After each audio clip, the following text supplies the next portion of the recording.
مضطر. انا تهيألي كده ان كان في صوت، حسيت كده انك بتكلمي حد. هكون بكلم مين هنا يعني؟ مش عارف، بس اكيد في حاجه مش مظبوطه. ايه ده؟ ايه الحجم ده؟ ايه ده؟ ايه؟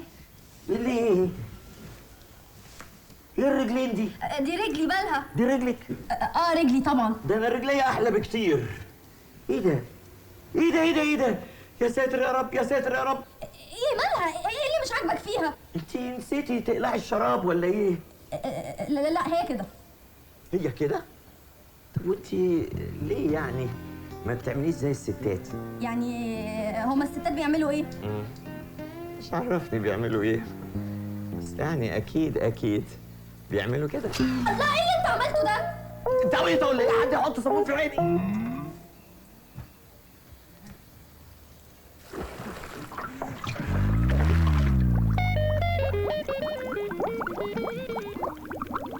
ايه ده؟ انت واكله ايه النهارده؟ واكله شوربه خضار. لا، شوربه الخضار ما تعملش كل ده. انت اكيد واكله جنبها طبقين كرنب كده. لا. غريبه جدا.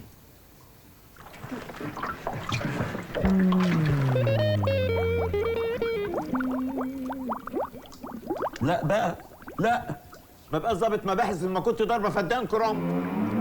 ممكن بقى تخرج عشان اغير هدومي؟ حاضر، بس ابقى افتح الشبابيك ديت. هول بيت تاكلوا انتوا ويطلع علينا احنا.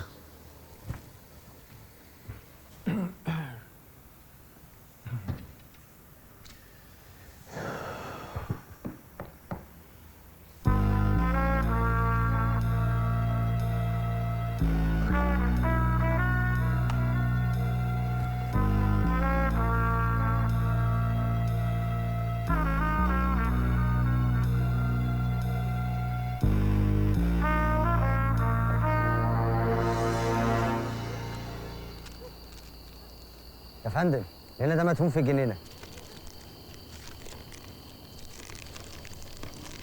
اتفضل.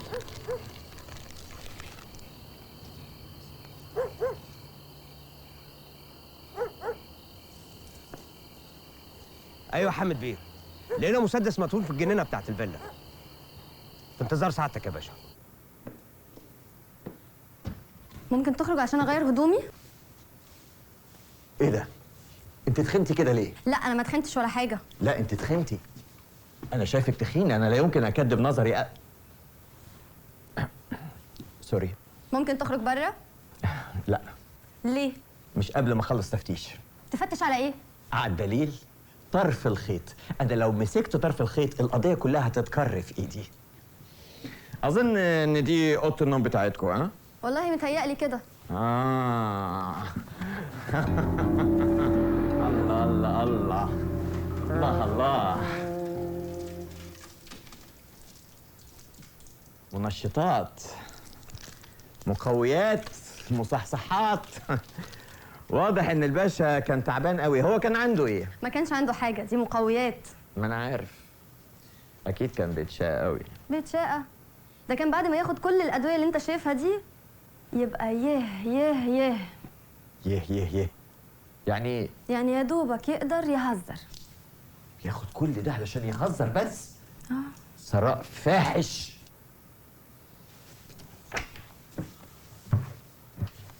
لو سمحت. نعم. انتوا عندكم هنا اطفال؟ اطفال؟ لا، ليه؟ امال ده بتاع مين ده؟ ده اكيد طفل، وطفل رضيع كمان. ده بتاعي انا. بتاعك انتي؟ ازاي؟ لو سمحت، الضرفه دي ما فيهاش غير ملابسي الداخليه. وانا من الداخليه، يعني تخصصي. لو سمحت. انا مش فاهمه اللي انت بتعمله ده هيفيد ايه في التحقيق. امسك بس طرف الخيط وهتشوفي هعمل ايه في القضيه.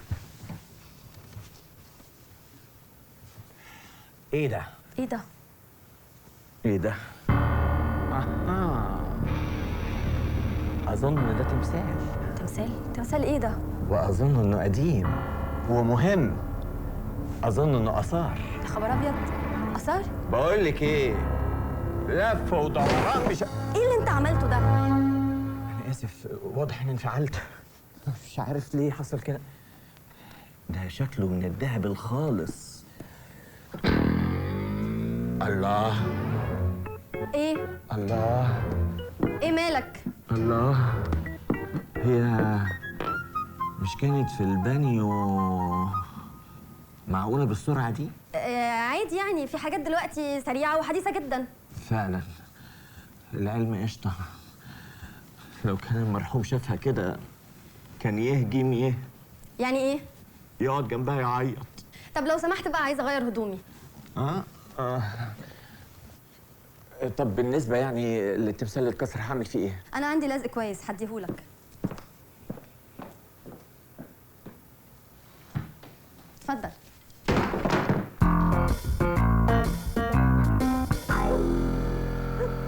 تمام يا فندم، لقيناه مدفون في الجنينه بتاعت الفيلا يا فندم. وفين مصابون؟ جوه يا فندم، ما خرجش من ساعه سعادتك ما مشيت. لسه ما خرجش.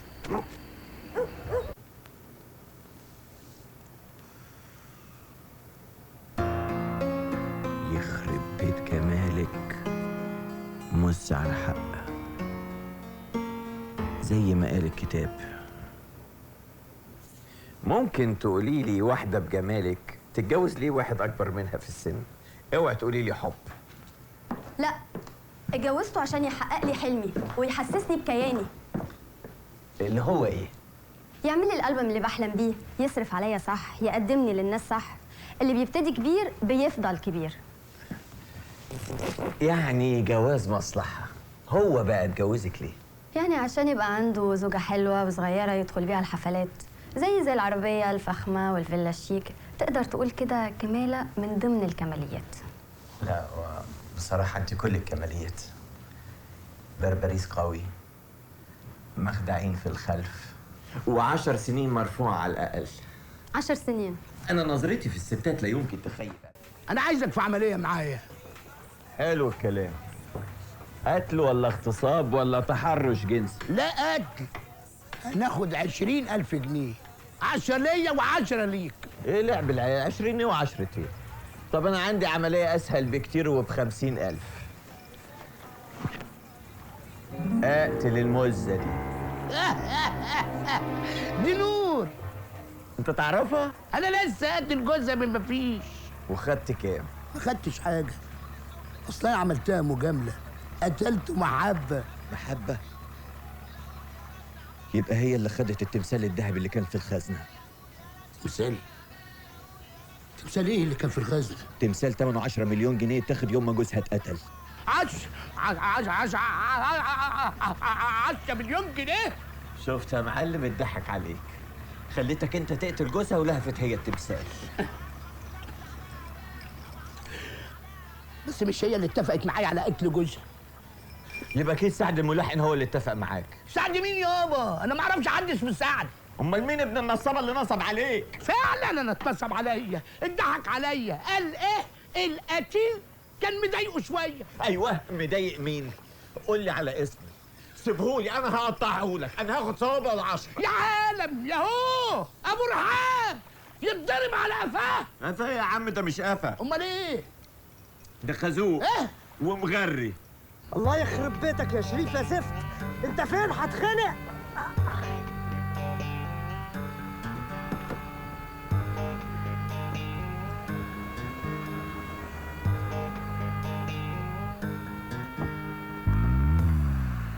يا عم بقى قطعت قلبي.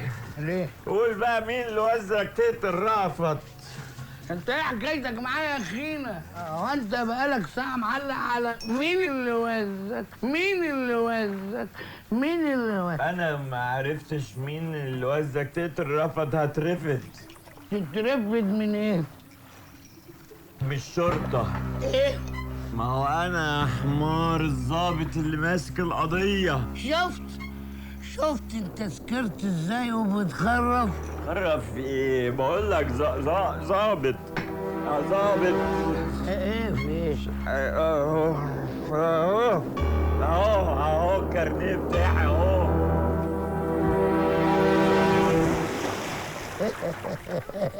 في حاجة حصلت مش عارف. يا ابن الايه ده انت مصيبه كارثه. رائد عملته ازاي؟ كان ليه زي ده يسلكنا من اي مصيبه. ينوبك ثواب، اعمل لي كارنيه بس يكون حقيقي. ما شفتش أغبى من كده بصراحة. أكيد مش أنت اللي قتلت رأفت رشدي خالص. وحد من جمعنا من غير ميعاد، انا اللي قتلت. طب فين البندقية اللي قتلته بيها؟ بندقية؟ البندقية الفص. فص؟ البندقية القرص. الكنز. أيوة البندقية فين؟ اجيبها لك. أنا ايه ده؟ ايه مالك؟ مالك؟ يا نهار ابيض، البنطلون لزق، انا قعدت على اللزق. ازاي؟ انا عارف بقى. ايدك معايا لو سمحت. هيتفتق. طب ما يتفتق. يتفتق ازاي؟ يتفتق اعمل ايه طب دلوقتي؟ طب معلش انا اسف. ايه اللي هتعمله؟ انا مضطر للاسف. معلش. اسلت نفسي من البنطلون. تسلت نفسك ازاي يعني؟ معلش ما فيهاش حاجه، الناس لبعضيها يعني. ايه اللي انت بتعمله ده؟ الله. معلش انا مزنوق. لو سمحت ايه؟ يا ريت تساعديني. اساعدك في ايه؟ يا نهار ابيض. بعد اذنك ايدك معايا. طيب ايدي في ايه؟ فين؟ يعني حاولي يا معلش شد البنطلون. ما فيهاش حاجه يعني. لا ما فيهاش حاجه طبعا. انا متشكر قوي. العفو. بسم الله ما شاء الله. ايه ده؟ طالعين تصيفوا؟ وايه ده يا فندم؟ بتاخد منشطات؟ دي مش بتاعتي يا فندم، دي بتاعت القتيل. وانت ايه اللي دخلك هنا اوضه النوم يا افندي؟ انا كنت بدور على طرف الخيط على الدليل، والحمد لله اديني لقيته. اتفضل. هو ده القاتل؟ ده تمثال اثار. ده بدايه منحنيات ومنعطفات في القضيه. انا كلام خالص. المسدس ده بتاعك يا هانم؟ قصدي ده؟ ايوه ده بتاعي. لقيتوه فين؟ ده كان ضايع مني من شهر تقريبا. لقيناه مدفون في الجنينه، واكيد عليه بصماتك. اكيد طبعا، مش مسدس بتاعي. انت مقبوض عليك يا هانم بتهمه القتل العمد مع سبق الاصرار والترصد. ايه؟ لا ما حصلش، اللي انت بتقوله ده ما حصلش، مش حقيقي، ما حصلش. الانكار مش هيفيدك. اتفضلي اقلعي فورا. اقلع ليه؟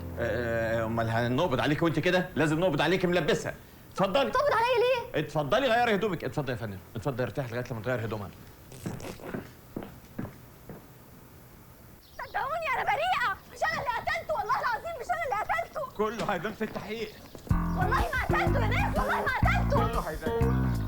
صدقوني انا بريئه.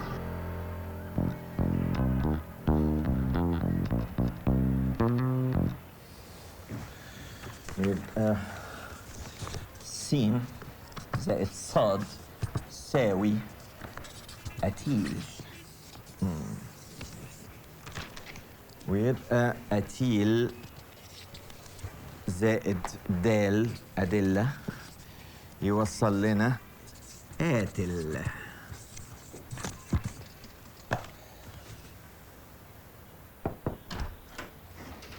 صباح الخير يا فندم. مركز. ايه يا فندم، وصلت لحاجه جديده؟ لعلمك القضية بسيطة جدا أكتر مما تتخيل.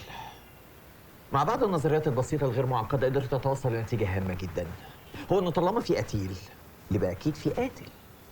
ما شاء الله عليك، بسم الله ما شاء الله. ولا تتعب نفسك يا باشا، القضيه خلاص قفلت. إيه ده؟ قفلت بدري كده؟ ده الدافع اللي خلى نور تقتل رأفت. ده إيه ده؟ وثيقه تامين على حياه القتيل ب10 مليون جنيه، وهي طبعا الوحيده المستفيده منها، ده غير نصيبها في التركه. يعني فعلا نور ليها علاقة بالجريمة. خسارة. نعم يا فندم. لا، طالما القضية قفلت إيدك معايا بقى نقفل الفيلا. فيلا؟ الدور التاني لو سمحت. شكرا. السطح. اتفضل يا فندم. شكرا. القراميط بقى عشان الديكور يكمل بتاع الفيلا. عندك حق. ايه ده؟ ايه ده؟ ايه ده؟ العشيق، الضلع الثالث اللي ارتكب الجريمة. الواد سعد الملحن فينه دلوقتي؟ حاطينه تحت المراقبه وهو دلوقتي بيلعب بولينج. بولينج؟ البطيخة اللي بيحدفوها ديت.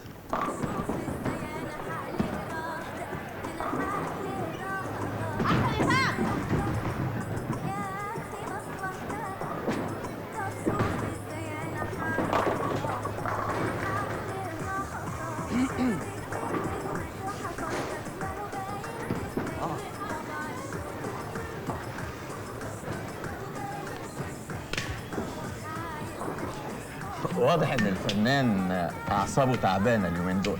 مين حضرتك؟ الرائد شريف النمسي، مباحث. اهلا وسهلا يا باشا. خير؟ ما كنتش اتخيل ابدا انك قاعد بتلعب بولينج. رأفت رشدي لسه مقتول امبارح. عادي يعني يا باشا، هو كان من بقيه عيلتي، ايه المشكله يعني؟ صحيح، ايه المشكله؟ انت كنت فين ساعه ما اتقتل؟ انا كنت في الشغل. الساعه كام بالظبط؟ من الساعه 12 للساعه 1 بالظبط. عرفت منين انه اتقتل في الوقت ده بالتحديد يا عم الاور؟ ما هو مدام نور كلمتني وقالت لي على الحادثه. كلمتك ازاي؟ على الموبايل؟ كلمتني على الموبايل. ممكن اشوفه؟ اتفضل يا باشا. يسترداي. ما اتصلتش خالص في الميعاد ده. لا هي اتصلت بس انا مسحت النمره. هو انت متجوز؟ لا. هو مسحت النمره ليه؟ ها؟ ايه علاقتك بنور؟ عشيق؟ قول ما فيهاش حاجه. ايه يا باشا؟ ايه حضرتك فاهم غلط. الشغل بتاعنا ده لازم الواحد فيه يبقى مجامل، يعني يقول كلمه حلوه، نظره اعجاب، عشان نمشي نفسنا يعني. طبعا عندك حق. تلعبوها ازاي ديت؟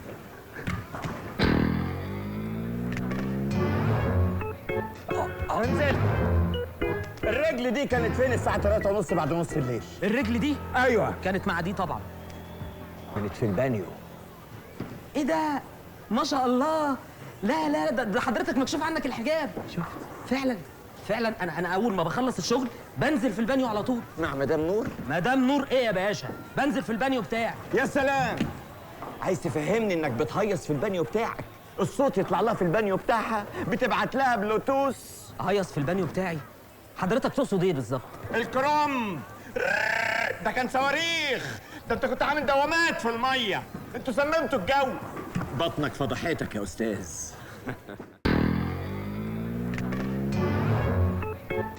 انزل. الرجل دي كانت فين الساعة 3:30 بعد نص الليل؟ الرجل دي ايوه كانت مع دي طبعا. كانت في البانيو. ايه ده؟ ما شاء الله. لا ده حضرتك مكشوف عنك الحجاب. شوف. فعلا انا اول ما بخلص الشغل بنزل في البانيو على طول. مع مدام نور؟ مدام نور ايه يا باشا؟ بنزل في البانيو بتاعي. يا سلام. عايز تفهمني انك بتهيص في البانيو بتاعك، الصوت يطلع لها في البانيو بتاعها، بتبعت لها بلوتوث؟ اهيص في البانيو بتاعي؟ حضرتك تقصد ايه بالظبط؟ الكرم ده كان صواريخ، ده انت كنت عامل دوامات في الميه، انتوا سممتوا الجو. بطنك فضحتك يا استاذ. خلاص كده الخيوط بدأت تتشابك والقضية بتتقلوص في ايدي، بس لما يا باشا في ايه في يا باشا؟ ايه؟ اتقلوصت بزيادة ولا ايه؟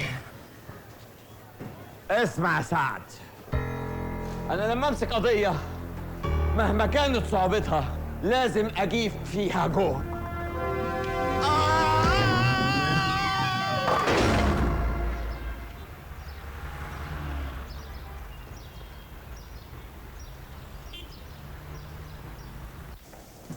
والله لو سمحت دكتور محمد السيسي. موجود ساعتك، اتفضل يا باشا.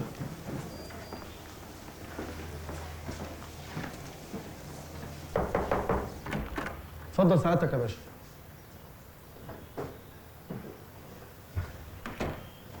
الرائد شريف النمسي، مباحث. اهلا وسهلا. اتفضل حضرتك. شكرا. والله انا كنت جاي بخصوص تقرير رأفت رشدي، اخباره ايه؟ هي الوفاة حدثت نتيجة الإصابة بطلقة واحدة ومن بندقية قنص، والمسافة لا تقل عن 40 متر.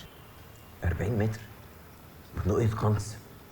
يعني مش من مسدس 9 مللي؟ لا مش من مسدس، من بندقية قنص، ومش أي حد يقدر يستعملها إلا إذا كان شخص محترف. ايوه كده كده صح. انا قلت برضه مش معقولة واحدة بالرقة ديت تقتل. يا هي رقيقة للدرجة دي؟ هي رقيقة بس دي عسل عسل. ايه ده؟ 39 40 تقريبا ده المكان اللي طلعت منه الطلقة. السلم يا حسام، ده السلم اللي انا نزلت من عليه يوم الجريمة. ايوه انا لقيته. اكيد المجرم استخدم السلم ده. ايه الشنطه دي؟ ازاي ما شفتهاش قبل كده؟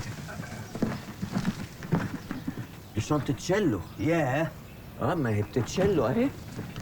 بقول لك ايه؟ نعم. دي تشيل بندقية قنص بالراحة؟ طبعا. كده يبقى سعد الملحن وقع. سوري، انا اسف. بقول لك يا حسام. نعم. عايزك ترفع لي كل البصمات اللي موجودة على الشنطة ديت وتشوف اذا كانت بصمات سعد الملحن ولا لا.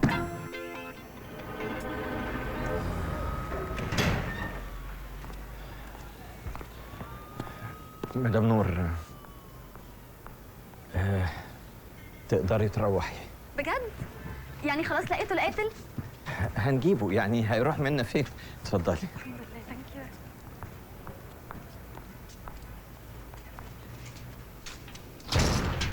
يو. انت بتستهبل يا افندي؟ ازاي تتصرف من دماغك وتفرج عن النور؟ يا فندم انا افرجت عنها لان مفيش اي دليل ضدها. القتيل مات ببندقية قنص مش بالمسدس. وشهادة البواب اللي شافها وهي بتقتله؟ شهادة البواب تمت تحت ضغط وترهيب. انا سألته وعرفت كل حاجة. احنا نبني وانت تهدم. اعوذ بالله، ده انا عايز الحقيقة. انا بدور على ادلة بجد. واضح انك معجب بيها قوي. ما كنتش اعرف انك بتاع نسوان لدرجة ممكن تضيع مستقبلك. نسوان ايه بس يا فندم؟ اسمع يا افندي، احنا جبنا الولد الملحن اللي اسمه سعد. الولد ده مفتاح القضية ودي فرصتك الأخيرة. حاضر. اوعى تفتكر ان القاتل هيجي من نفسه يقول لك انا قتلت. بالدلع والطبطبة لازم الشدة، الحزم، الترهيب، التخويف، الرعب، وإن لزم الأمر مفيش مانع من التلطيش. فاهم؟ فاهم.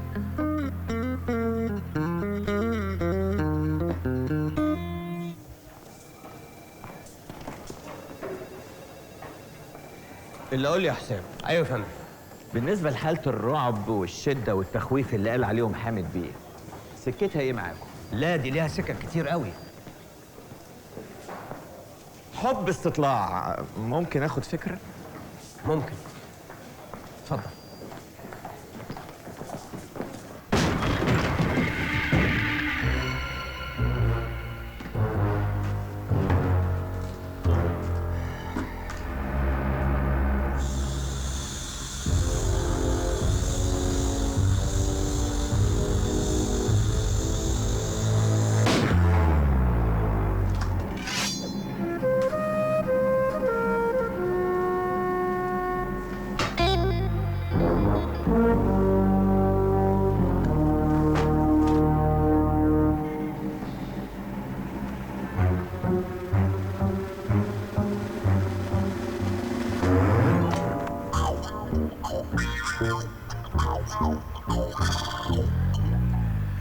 دخل المتهم.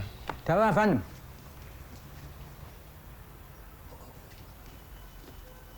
متهم سعادتك يا باشا. تعال يا حبيبي. قرب هنا. تعترف بالذوق ولا استخدم معاك طريقتي؟ والله ما حصل، والله ما عملت حاجه يا سعاده الباشا. يعني مصر تنكر. مد ايدك ياض، مد ايدك. طب بلاش بسن المسطره يا استاذ. مسطرة؟ انت داخل مدرسة. مسطرة ايه؟ هو انت اعمى؟ ده سيف. مد ايدك يا حبيبي، مد ايدك. لا على ظهرها يا حبيبي عشان بتوجع اكتر.